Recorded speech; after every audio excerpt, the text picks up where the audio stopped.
Full lemak, brand Tecno rilis AI Glass macam Kissman. Dalam masa yang sama, Camon 40 series dengan laptop Tecno. Untuk kali ni, brand Tecno dia ada showcase tau Next Generation AI Ecosystem. Ini Tecno Camon 40 series. Untuk kali ni, dia fokus kepada kamera. Korang bayangkan, untuk Camon 40 series ni, dia dahsyat showcase phone yang bawah $600. Dia juga boleh ambil gambar yang padu. Aku impress dengan bentuk kamera dia. Dalam masa yang sama, dia punya pattern pun nampak unik. So, ini spek dia. Korang tengok ada smart breathing light 50MP, super shutter punya butang yang baru. And korang boleh ambil gambar dengan laju dengan flash snap.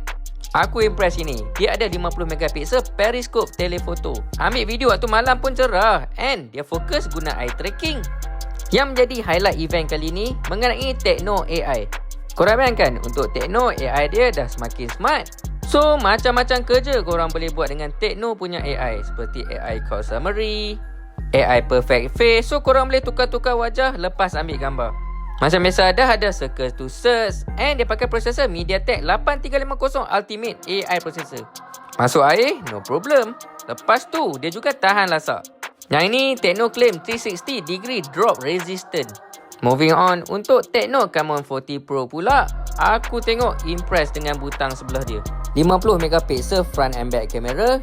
Display pula 6.78 AMOLED 144Hz. First impression aku, memang aku sangat tertarik dengan design dia. Tak sabar nak masuk Malaysia and nak hands on. Untuk Tecno Camon 40 series ada 40 Premier, 40 Pro 5G, 40 Pro Versa dengan 40. Bukan setakat handphone je tau Tecno showcase. Persembahkan Tecno MegaBook S14. Laptop 14 inci OLED laptop yang paling ringan sekali kat dunia. Untuk prosesor pakai Snapdragon X Elite. And of course, laptop fokus pada AI. And ada external graphic dock in case kalau korang nak main game yang lebih serius.